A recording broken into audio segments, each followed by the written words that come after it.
Test बनाए आप लोग?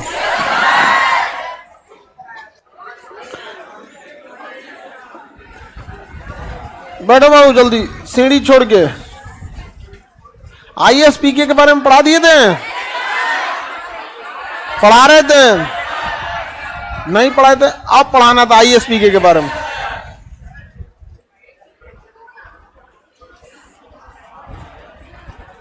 कहीं कहीं एडजस्ट हो जाओ, एक और हॉल लेना पड़ेगा हमको लगता है, लेकिन अब है ये नहीं है हॉल, कितना हॉल लेगा आदमी यहाँ?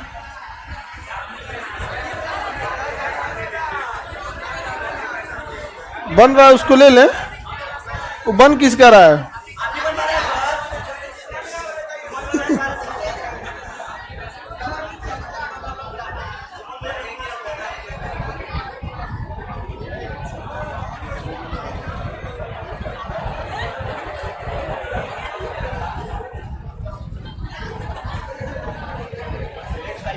क्या है वो इसको?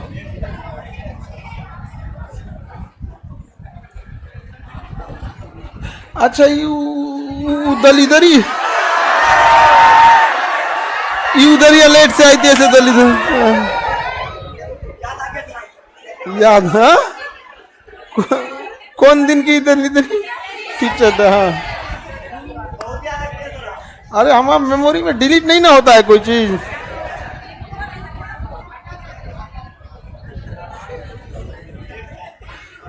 चलिए अब आगे बैठ जाया करो तुम लोग। लड़की सब में ना एक चीज, तुम लोग में कोई एक लड़की अगर कुछ बोल दी ना, दूसरी लड़की इतनी रूड जवाब देती है जिसका कोई हद नहीं है।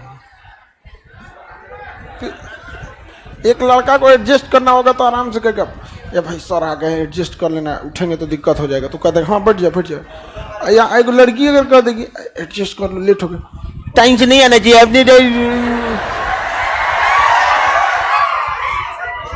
उसका गर्दा उड़ा देती है। ऐसा करेगी सब, उड़न देती रहती बेचारी लड़की सब। उसी को देखो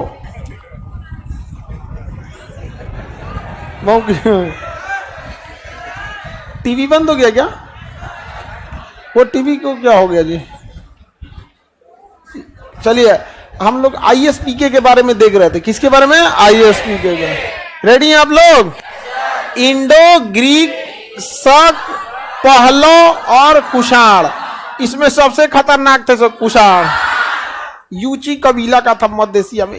भारत का ही चारों में से कोई नहीं था। हमारे यहाँ लोग कहते हैं ना कि फलाना चीज विदेशी है, ये विदेशी है। हमारा अपना कैलेंडर विदेशी है। कुषाण ने बनाया था, शकों ने उसका प्रयोग किया। बनाने वाला भी विदेशी, प्रयोग करने वाला भी विदेशी। अब कब ये कैलेंडर चेंज हुए कोई जान, फिर कैलेंडर हम लोग ले आएंगे कौन सा? विक्रमी संवत लग सकते हैं, लेकिन संविधान में पहले विक्रम संवत ही था। बाद में विक्रम संवत को जगह पे 1957 में आज़ादी के 10 साल बाद 22 मार्च 1957 को विक्रम संवत के जगह शक संवत चालू किए थे लोग। तो कैलेंडर भी हम लोग, कैलेंडर को हिंदी में संवत कहते हैं। क्या कहेंगे? संवत। हालांकि पूरी दुनिया की ईसाइयों की कैलेंडर को ही फॉलो करती है, जिसे ग्रेगोरियन कैलेंडर कहते हैं, जिसके हिसाब से हम लोग आज जनवरी फरवरी कहते हैं आप। तो हम लोग ISPK के बारे में देखते हैं। इसमें 4 वंश आए। ये गुप्त वंश के, मौर्य वंश की स्थापना मौर्य वंश के बाद, इसलिए इन चारों वंश को मौर्योत्तर काल कहते हैं। मौर्य काल के बाद का मौर्योत्तर काल। समझ में आ गया कि नहीं आ गया? मौर्योत्तर काल में कितने विदेशी आक्रमण हुए? 4। पहला था आपको यूनानी। अब इसे हिंद यूनानी इंडो ग्रीक क्यों कहा गया? क्योंकि ये यूनान के थे लेकिन भारत में आके बस गए, तो ये इंडो ग्रीक कहलाए। क्या कहलाए? Indo Greek. हिंद यूनानी, हिंद यूनानी, हिंद यूनानी, हिंद यूनानी, हिंद यूनानी। इन्हें मिर्च बहुत पसंद थी, काली मिर्च, इसलिए इस काली मिर्च को यवन प्रिय कहा गया। कि यवन वालों को, यूनान को, या आप क्या कह सकते हैं, यवन कह सकते, तो इसलिए काली मिर्च को यवन प्रिय कहा जाने लगा। और उनको क्या पसंद था? काली मिर्च। काली मिर्च कौन सी में डाला जाता है जी? हाँ, सब्जी में।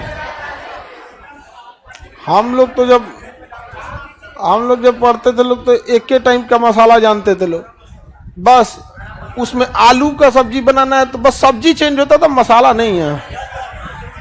वो चाहे चिकन डालो चाहे मशरूम डालो, कुछ भी डालो, मसाला क्या रहेगा सेम। इसलिए ना सब्जी पे भी अलग से टेस्ट ज्यादा नहीं बदलता था। अगर आदमी देखे नहीं तो सब पता नहीं चलेगा खाए कौन चीज। हाँ सब लोग वही करता। खाना लड़की सब ठीक ठाक बना लेती है। हाँ लड़का फास्ट बना लेता है। लड़का लोग का मन नहीं लगता आदमी को, बनाया निकल यहाँ से। यहाँ पे गिलास में डाला लहसुन, अब बेलन को उल्टा किया, ठकुच दिया।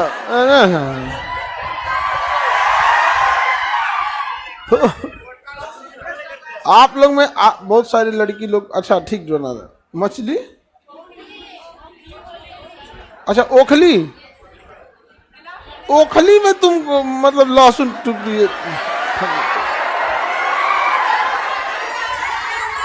उसको खल बोलते हैं, खल।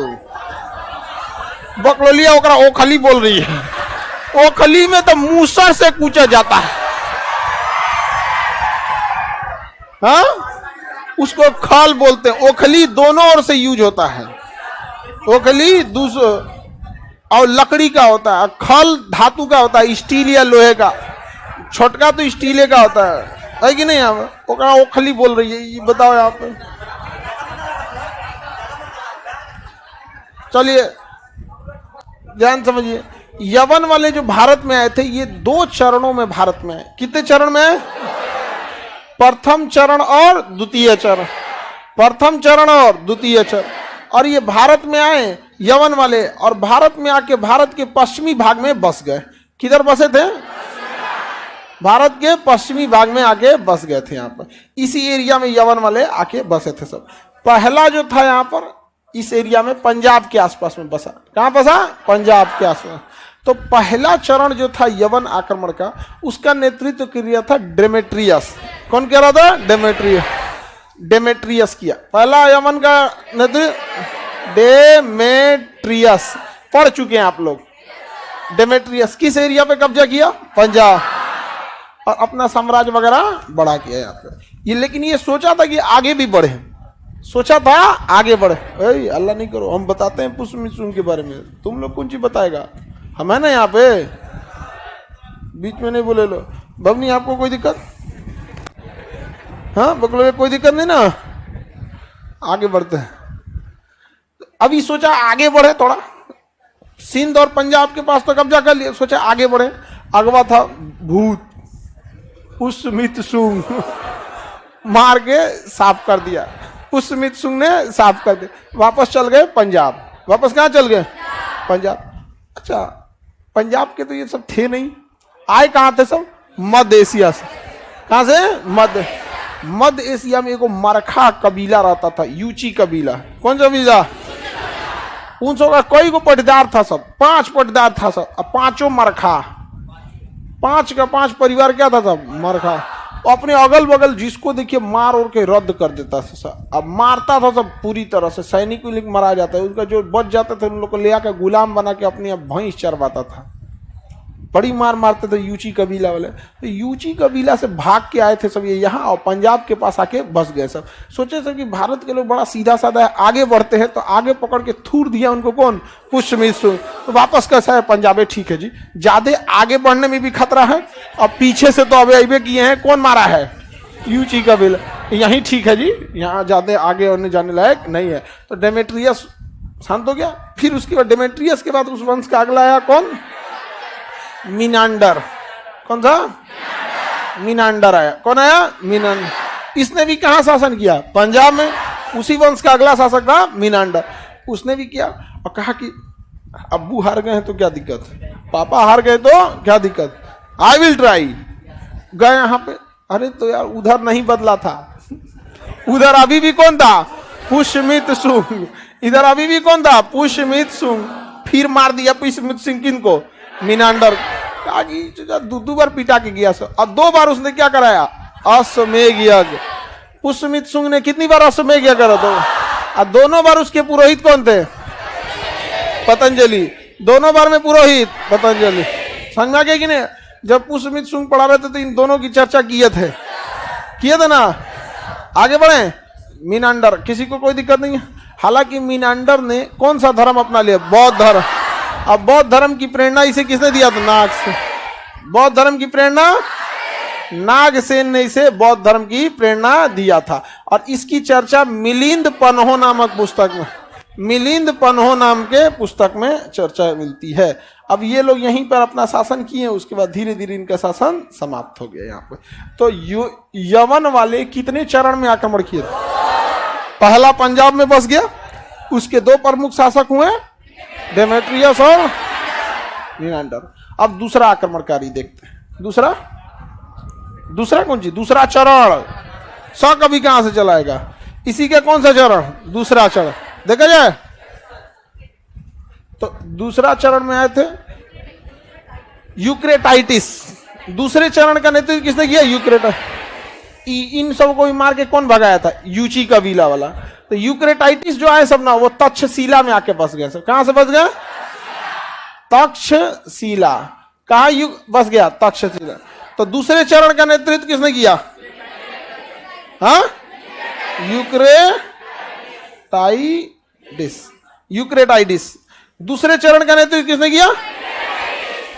यूक्रेटाइटिस। किसने किया? यूक्रेटाइटिस। और ये कहां जाके बस गया? तक्षशिला। पहला चरण वाला पंजाब, दूसरा चरण वाला दोनों को लतियाया था यूची। किसने? यूची कबीला। कहां से? मध्य एशिया। भाग के आए थे सब। ये सोचा कि हम भी आगे बढ़े। क्या सोचा? हम भी आगे बढ़े। तो इसको ये समझाया प्रथम चरण वाले, आगे मत जाना,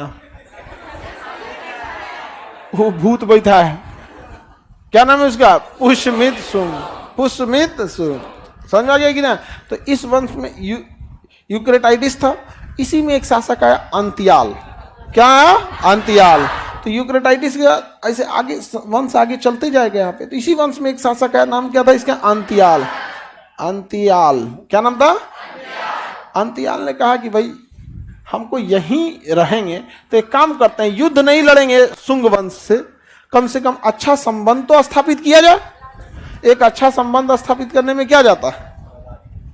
कोई दिक्कत? Any problem? Any problem? नहीं प्रॉब्लम।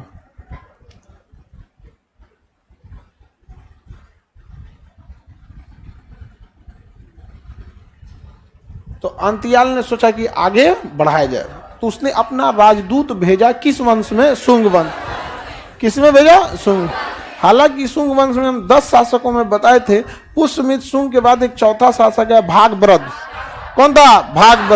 भागभद्र। हाँ, नौवां, आखिरी, चौथा नहीं, नौवां। तो ये तक्षशिला में जो द्वितीय चरण में आए थे सब, तो यूक्रेटाइटिस तो कुछ किया नहीं। लेकिन इसी वंश का शासक अंतियाल ने सोचा कि अपना एक दूत किसके पास भेजे? शुंग वंश में। तो इसने अपना क्या भेजा? एक राजदूत भेजा। क्या भेजा? राजदूत। उस राजदूत का नाम था हेलियोडोटस। हेलियोडोटस। क्या नाम था? हेलियोडोटस को इन्होंने किसके दरबार में भेजा? शुंग वंश के दरबार में भेजा। इस हेलियोडोटस ने यहां पर भागवत धर्म से बहुत ही प्रभावित हो गया। और यह हेलियोडोटस यहां पर भागवत धर्म से, किस धर्म से? भागवत धर्म से प्रभावित हुआ। और विदिशा में इसने कौन सा अभिलेख बनवाया? गरुण ध्वज अभिलेख। कौन सा अभिलेख? गरुण ध्वज अभिलेख। तो गरुण ध्वज अभिलेख किसका है? हेलियोडोटस। हेलियोडोटस शासक था? नहीं, वो राजा अंतियाल का राजदूत था। राजा अंतियाल यवन वंश के प्रथम चरण के शासक की द्वितीय चरण। यवन आक्रमण कितने चरणों में? प्रथम चरण के 2 राजाओं के नाम डेमेट्रियस और मीनांडर। द्वितीय चरण के 2 राजाओं का नाम यूक्रेटाइटिस और अंतियाल। अंतियाल के राजदूत का नाम हेलियोडोटस। गरुड़ ध्वज अभिलेख में किस धर्म की चर्चा? नागसेन की पुस्तक का नाम मिलिंद पन्हो। मिलिंद पन्हो। कोई दिक्कत? यवन यानी ग्रीक वालों को, हिंद यूनानी यवन जो कहिए, यवन वालों को यूनानी कहा जाता है। जैसे इंडिया वालों को इंडियंस, चाइना वालों को साइन, पाकिस्तान वालों को तो पता ही है, हाँ, आतंकवादी, हाँ गधा भी कह सकते हैं वहां पे, हाँ गधा नहीं, आप उन सबको ना आप अजीब टाइप का इंसान कहिएगा, मतलब वो जानवर और आदमी का मिक्सचर है वहां पर। पाकिस्तान की स्पेस एजेंसी स्पार्को है, समझ में आ गया। स्पार्को जो है वहां पे, एक समय था स्पार्को इंडिया की स्पेस एजेंसी इसरो से ज्यादा आगे निकल गई थी, अमेरिका ने उसका साथ दिया था। लेकिन अब ना जब अमेरिका के स्पेस मिशन जा रहा था, नील आर्मस्ट्रांग अमेरिका चांद पे जा रहे थे, उस समय ना अमेरिका को बहुत सारे देश की हेल्प की जरूरत थी, उसमें पाकिस्तान ने भी कुछ हेल्प किया था, समझा गया। अब नट बोल्ट भले देते थे, मान के चलिए आपके घर एक बियाह शादी पड़ता तो भले बगल वाले से एक बार थरिये मांग के चला है, लेकिन कह जाता नहीं हेल्प किए हैं। गांव में बियाह होता है ना तो देखिएगा ना, गांव की महिलाएं आ जाती हैं मसाला पीसने के लिए, लहसुन सब घर की बगल की महिलाएं छोड़ाई रहती हैं सब हाँ, आलू छीमी प्याज ये सब घर अगल बगल की महिलाएं क्या करती हैं सब कर। तो पाकिस्तान को भी उस तरह से बहुत सारा काम करने को दिया गया। अचानक इस बार को पूरा पीछे खत्म हो गया। हद तो तब हुआ कि जो पाकिस्तान का सुपारको का फाउंडर था वो अहमदिया मुस्लिम था, उसको इन सबों ने मुसलमान की कैटेगरी से निकाल दिया और उसकी दुर्दशा ऐसी होगी कि पेंशन तक नहीं दिया। यहाँ सोचिए, जो अपने देश के नहीं हुए वो दूसरे के क्या होंगे। ये कौन तुम डिसाइड करेगा, पता नहीं कौन उन सब में वो लफड़ा है, अहमदिया है कि नहीं। एक देश की जब बात आती है तो तुम धर्म को बीच में क्यों लाओगे। हमारे देश में हर धर्म के लोगों का हाथ है आगे बढ़ने में। किसी ने अब्दुल कलाम को कहा क्या कि आप मुसलमान हैं, सीवी रमन को कोई हम लोग इसलिए थोड़े कहते कि आप हिंदू थे, या विक्रम साराभाई को। जाति और धर्म के नाम पे थोड़ी ना हम लोग उनकी इज्जत करते हैं। अंबेडकर साहब को हम लोग क्या अंबेडकर साहब को केवल क्या दलित और SC/ST मानते हैं। जो व्यक्ति अगर पढ़ा होगा वो अंबेडकर साहब को मानेगा, और अगर नहीं मानता है तो पढ़ा लिखा नहीं है, सीधी सी बात है। यहाँ पे चाहे APJ अब्दुल कलाम की बात कर लीजिए, स्वामी विवेकानंद की बात करिए, यहाँ पे ज्योतिबा फूले हो गए, या जो भी समाज सुधार में रहे, रविन्द्रनाथ टैगोर से लेके जिस लेवल पे थे, जिस समय पे थे, हम लोगों ने जाति मजहब के हिसाब से थोड़ी ना काम किए यहाँ। लेकिन वो सच्चा पूरा रद्द हो गया, यहाँ पे एकदम बर्बाद है। यहाँ पे आगे बढ़ते हैं।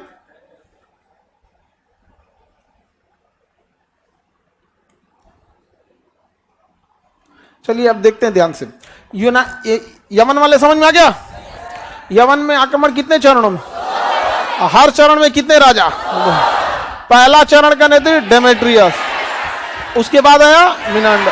पहला चरण दोनों समाप्त। किस क्षेत्र तक रह गए, पंजाब। आगे बढ़े तो कौन थूर दिया, पीछे जा सकते थे, अटक गए कहां, पंजाब और सिंध के आसपास में अटक गए। दूसरा चरण कहां गया, तक्षशिला।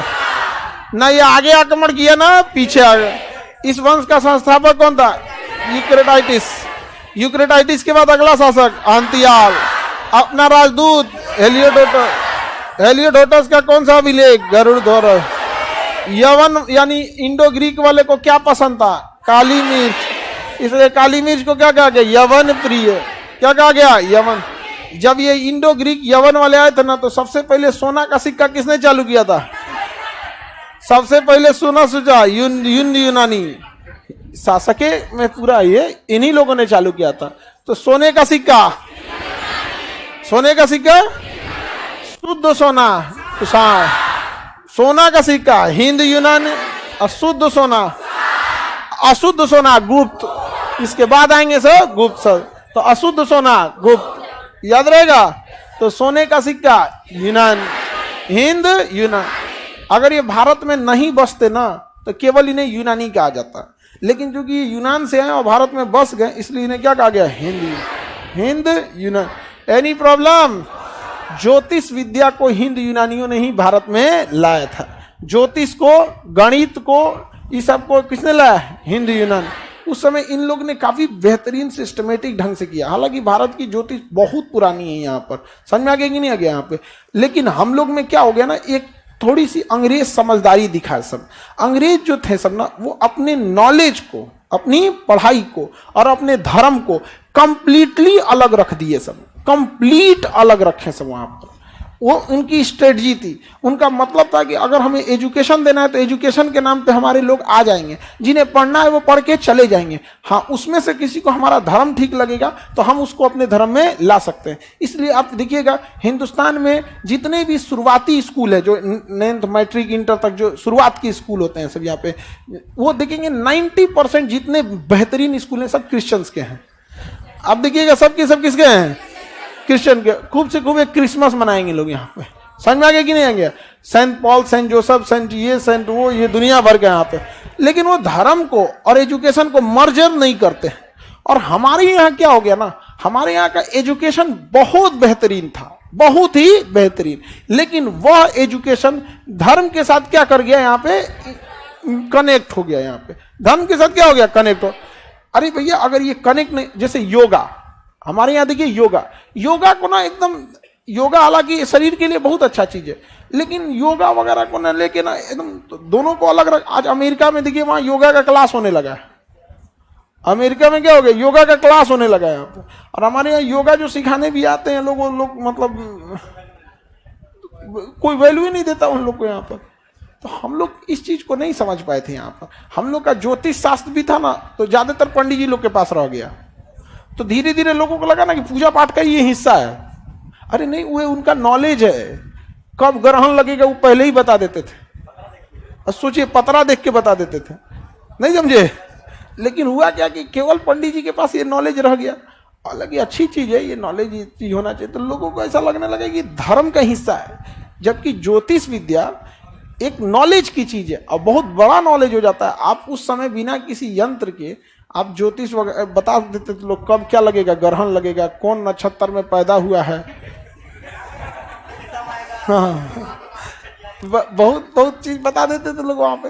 तो ज्योतिष विद्या सबसे सिस्टमेटिक किसकी थी, यवन वालों को, ज्योतिष वगैरह। इनके मंदिर निर्माण की शैली भी इनके पास बहुत बेहतरीन थी, जिसमें सबसे प्रमुख मंदिर निर्माण की शैली इनकी थी गांधार शैली। और गांधार शैली तक्षशिला से ही आई थी। कहां से आई थी, तक्षशिला। गांधार शैली कहां से आई थी, तक्षशिला। और महात्मा बुद्ध की प्रतिमाएं बनाई गई गांधार शैली में। आगे पढ़ेंगे लोग गांधार शैली, मथुरा शैली, अमरावती शैली, यहाँ पर द्रविड़ शैली क्या थी, वेसर शैली क्या थी, मिश्रित शैली क्या थी। तो ये शैली वगैरह सब हम लोग क्या करेंगे, आगे पढ़ेंगे। लेकिन यहाँ पे आपको यूनानी समझ में आ गया, आगे बढ़ जाए। किसी को यमन वाले में दिक्कत है तो यमन के बाद कौन आएंगे, शक।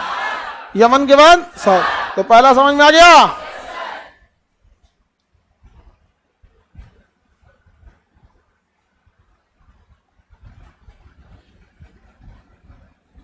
हाँ हाँ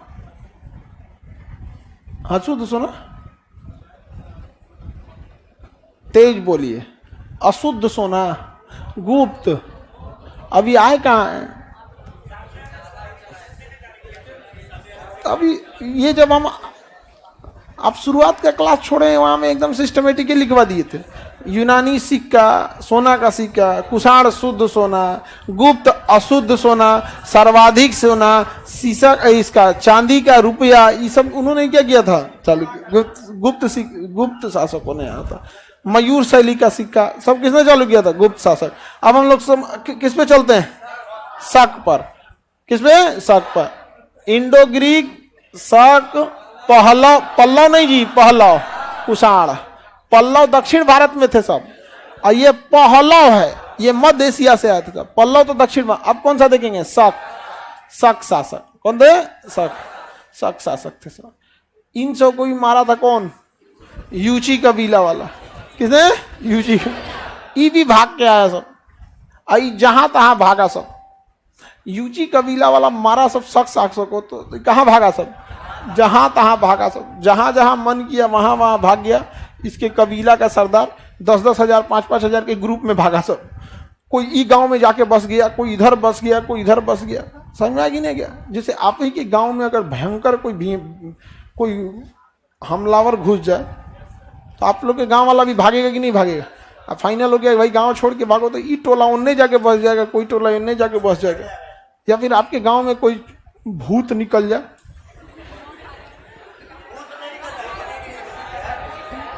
चोटी काटना चालू कर दे, हाँ तो तभी नहीं भागेगा सब। अच्छा चोटी वगैरह काटा था सब एक दिन बहुत पहले वहां, हाँ अभी फिर काट रहा है कि नहीं? आजकल नहीं काट रहा आजकल।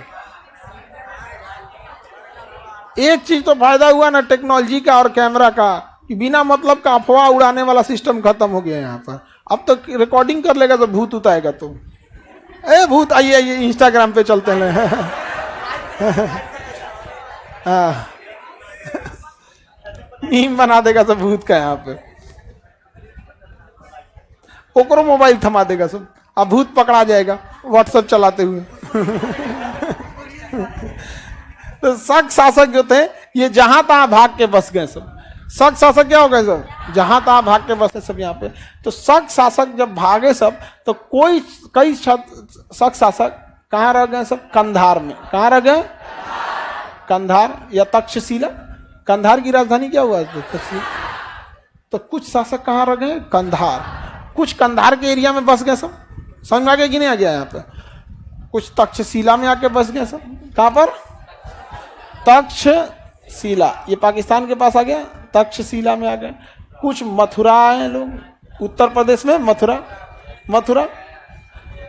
कुछ और नीचे आए लोग, देखिए ध्यान से नक्शा के हिसाब से देखिएगा ना, तो यहाँ पे अगर आप देखेंगे नक्शा के हिसाब से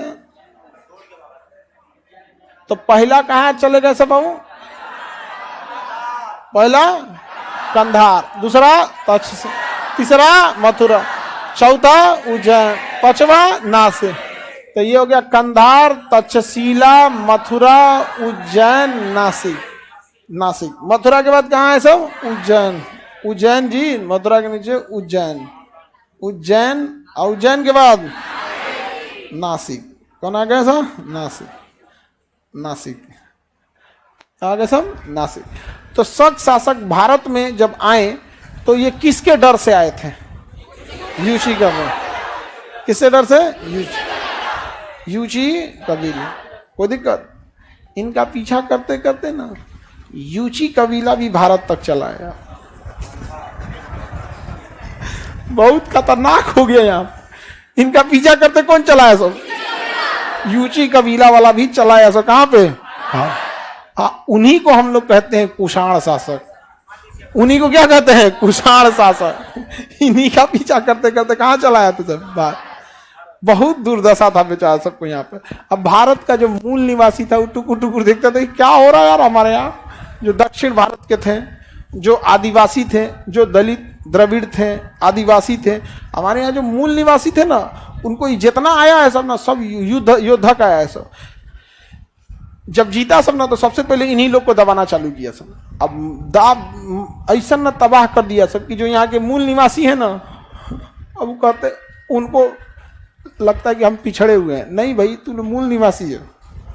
बाकी जितना देख रहे हैं ना ये लोग, ये सब कहीं ना कहीं से क्या है? बाहर से।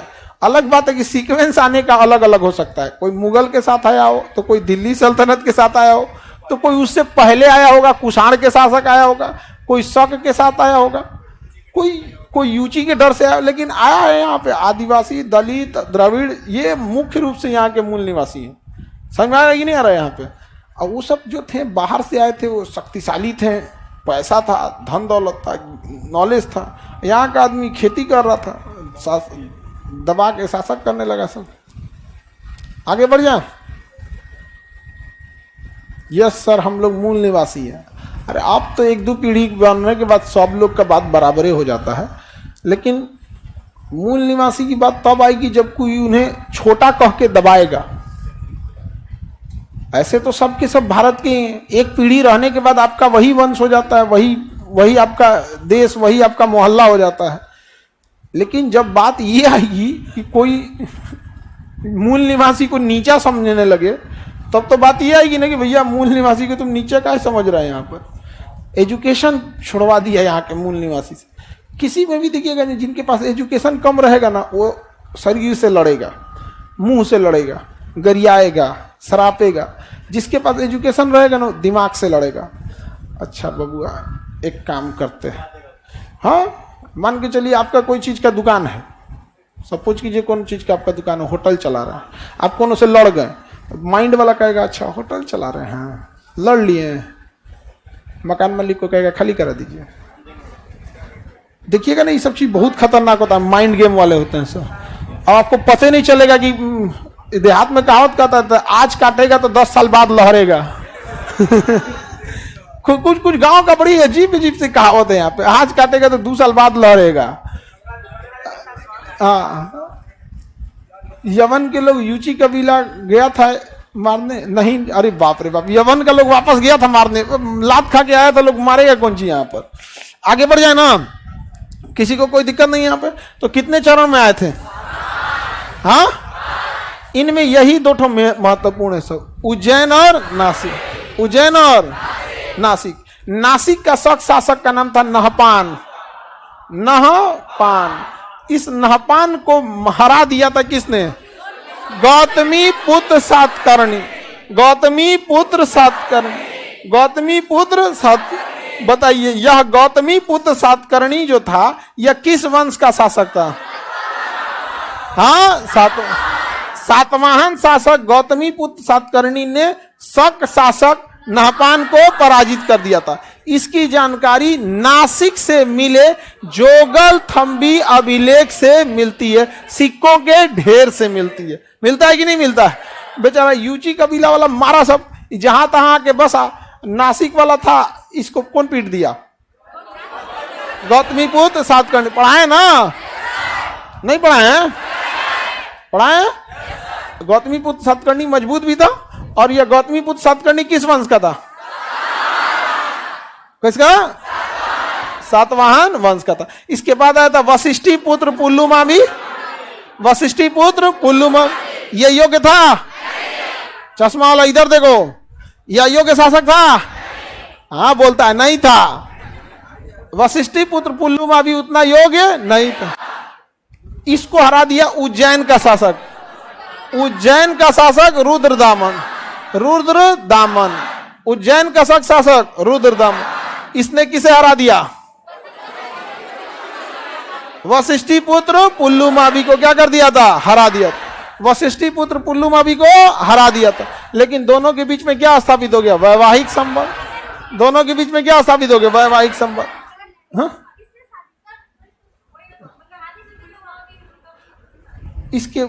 इसके यहाँ बहुत ही रिश्तेदार रहता। पहले ब्याह शादी कैसे होता था? यहाँ का 3-4 गो राजकुमार आएगा, इधरों 2-4 गो राजकुमारी रहेंगी सब, तो उनके चाचा की लड़की से इनकर हो जाए, उनके बेटी से इनकर हो जाए, ऐसे ब्याह हो गया, काम खत्म। यहाँ पे आपको क्या लगता है टेंटार से ब्याह करेगा जब जीता है तो? हाँ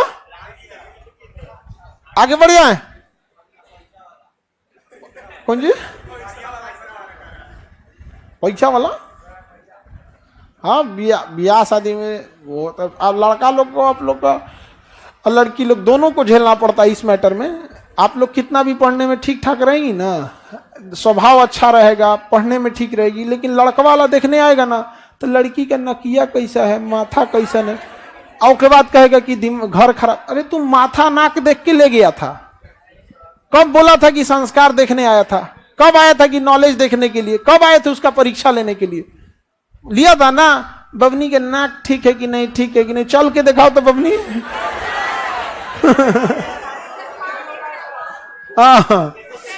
पाँव तो देखता है इसलिए कि मतलब वो मेकअप नहीं है, ओरिजिनल कलर है कि नहीं है।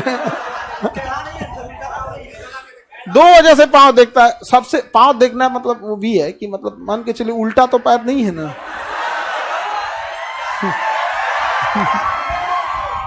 उल्टा पैर किसका होता है? चुड़ैल का होता है। तो खैर इससे तो हाँ चुड़ैल का। हाँ अरे देखो उसका उल्टा पैर है ना, कंकाल का, कंकाल का पैर उल्टा। तो खैर पैर देखना तो खैर किसी को भी अपनी सुरक्षा का अधिकार है, लड़का वाले को भी अपनी सुरक्षा का अधिकार। ऐसे उल्टा पैर रहेगा तो किसका होता है? चुड़ैल।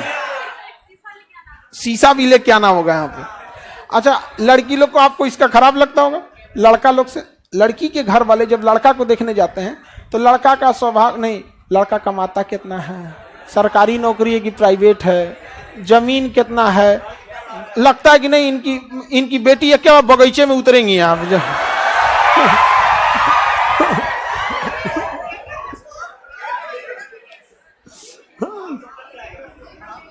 हाँ दहेज वगैरह भी लेता है ना, आज नहीं दहेज वगैरह लड़की लोग ना, आप लोग अगर इतनी लड़कियां हो के भारत में लगभग आधा महिलाएं हैं, इतनी महिलाएं होकर यदि 10 साल आज से अगर महिलाएं सोचे 2023 से, तो 2040 तक का टारगेट अगर ले जाएं महिलाएं कि अगर बिना दहेज के लिए हैं तो हम दूगो बातों सुन के सह जाएंगे। एक दिन में ये चेंजिंग नहीं आएगा, आज से लगभग 15-20 साल लग जाएंगे। 2040 तक इस समाज को समझ में आ जाएगा कि अगर बहू चाहते हैं घर में शांति से रहे तो दहेज छोड़ना पड़ेगा। काम खत्म है। आप लोग संगठित होकर कीजिए इस चीज को।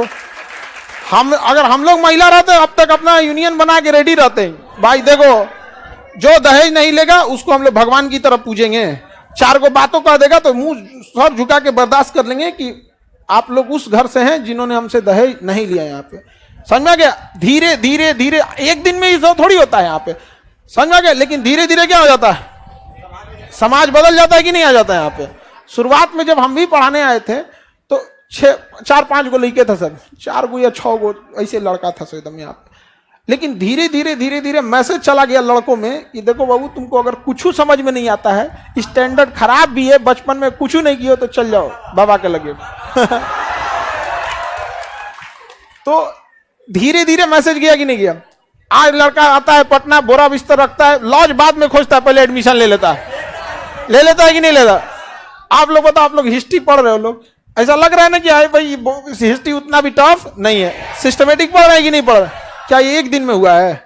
तो उस तरह लड़की लोग भी क्या कीजिए, 2040 का टारगेट रखिए। और धीरे धीरे दिक्कत कब आता है ना, जब बहुत सारे ऐसे परिवार है जिन्होंने दहेज नहीं भी लिया था, वहां भी जाके तांडव कर दी सब। समझ में आ गया कि नहीं आ गया? वहां भी जाके क्या कर दिया, टांग ये खराब हो गया यहाँ पे। तो सामने वाला देखता है कि भैया फायदा क्या हुआ यहाँ पे। दूरदर्शिता समझिए, दूरदर्शिता की। अगर कोई समाज आपके लिए कुछ कर रहा है ना तो उसके लिए आपको खड़े रहना पड़ेगा यहाँ। समझ में आ गया कि नहीं? आज भी हमारे जान पहचान में शादी ब्याह में बहुत कम ही आदमी अब जा पाता है, इतनी व्यस्तता रहती है, कहाँ जा पाएगा आदमी यहाँ पर। लेकिन अगर अपना इतना पता हो जाता है कि इसने दहेज नहीं लिया है तो हम पूरी कोशिश करते हैं कि अगर उस समय क्लास ना हो यहाँ पे तो जरूर जाए वहां पर। इसलिए नहीं जाते हैं कि हमारे बहुत संपर्क में है यहाँ पे, दहेज नहीं लिया है इसीलिए जाते हैं यहाँ पर। समझ आ रहा है कि नहीं आ रहा है यहाँ पे? और दूसरी बात, आप लोगों की दहेज लेने के लिए इतना भगवान से प्रार्थना करते हैं आप लोग को कि इतना आगे बढ़िए कि दहेज का पैसा छोटा लगने लगे। अरे ले ध्यान दे, नहीं समझ में आया? इतना आगे बढ़िए यहाँ पर। ये होता है पुरुषार्थ, त्याग की क्षमता होनी चाहिए। ले जाओ यहाँ पे, इतना है यहाँ पे, कह सके कि ये सब का कोई जरूरत नहीं यहाँ पे है, अभी इतना यहाँ पे, तब ना आदमी थोड़ा सा शान से रहेगा। अब तब तुम लोग दहेज ठुकराओगे तो उनके गांव में भी नाम हो जाएगी, बाप रे बाप दहेज ठुकरा दिया ई लड़का। तब गांव में जाओगे तो बाहुबली की तरह एंट्री होगी। नहीं समझ में आया? अगल बगल की जो बचल होगी सब सोचेगी हे भगवान ऐसने हमरो मिल जाए।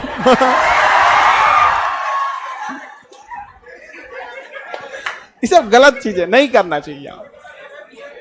हाँ, दहेज के लिस्ट में कहीं संस्कार नहीं लिखा होता। समझ में आ गया कि नहीं? लड़की लोग भी इस बात को अगर बोलना है तो प्रेम से बोला कीजिए, ये नहीं कि दहेज लेने टाइम संस्कार मांगी थी कचकचा के। विरोध शत्रुता में कभी नहीं चेंज होनी चाहिए। अगर आपकी भाषा खराब हुई तो विरोध बदल जाएगा शत्रुता में। विरोध का जवाब मिलता है, शत्रुता के बदले शत्रुता मिलती है। आराम से बोलिए कि देखिए इतना ना दहेजे के चक्कर में, बताइए आप लोग दहेजवा कम देते ना, मेरी मम्मी और भी हमको पढ़ा देती, आप ही लोग को फायदा होता। कितना आराम से आप ही लोग को फायदा होता। अभी देखिए हमको पढ़ाइए काट दी दहेज के पैसा से, तो अब जब कम पढ़े हैं तो कम जानते हैं, तो आप ही झेलिए, दूसर कौन झेलेगा? हाँ, अरे कम छोट इंजन का गाड़ी लाएंगे तो धीरे चलेगा, बड़ इंजन का गाड़ी लाएंगे ज्यादा चलेगा।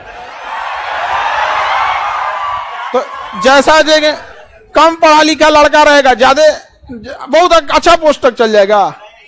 तो वो सब चीज विरोध का भी क्या होना चाहिए तरीका, हमेशा याद रखिएगा, विरोध कभी भी शत्रुता में नहीं बदल।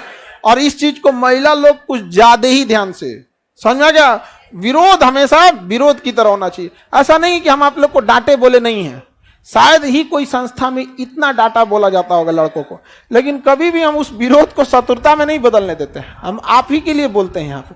अब वही बोल देते, कई को देखते हैं तुम क्या जानता है हमको, अरे यार तुम क्या जानता है हमको। एक मास्टर साहब थे, ऐसे बोल दिए गुजिया के, अब बाद में हमसे बताएंगे आज डांटे हम, कह अरे अरे अरे सर, तिरिया चरित्र पुरुषस्थ भागम दैवो ना जाना को तो मनुष्य।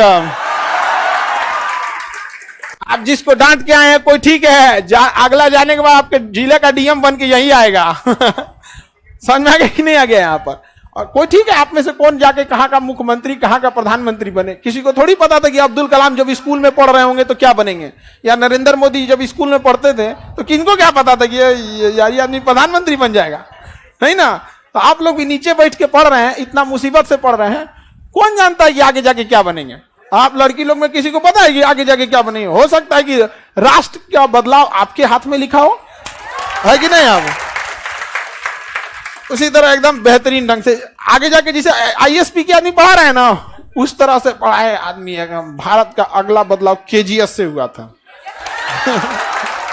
नहीं समझे, हमेशा एकदम स्वभाव में वो चीजें होनी चाहिए, इंसान के किरदार में वो ताकत होनी चाहिए इंसान को, कि इंसान को कपड़ों से पद से ये सब से नहीं पहचाना जाए, बल्कि व्यक्तित्व से देखा जाए उसको कि कितना महान व्यक्ति है यहाँ। लेकिन सब चीजों को देख के चलना चाहिए। आगे बढ़ जाए तो देखिए, शक शासक कितने जगह बैठे थे, दुई जगह का फेमस हुआ सर। और चीजों को आप समझिए ध्यान से, कितना सिंपल है। नासिक का शक शासक इसीलिए पढ़ते हैं कि वह हार गया था गौतमीपुत्र सातकर्णी से, अदरवाइज हम इसे नहीं पढ़ते।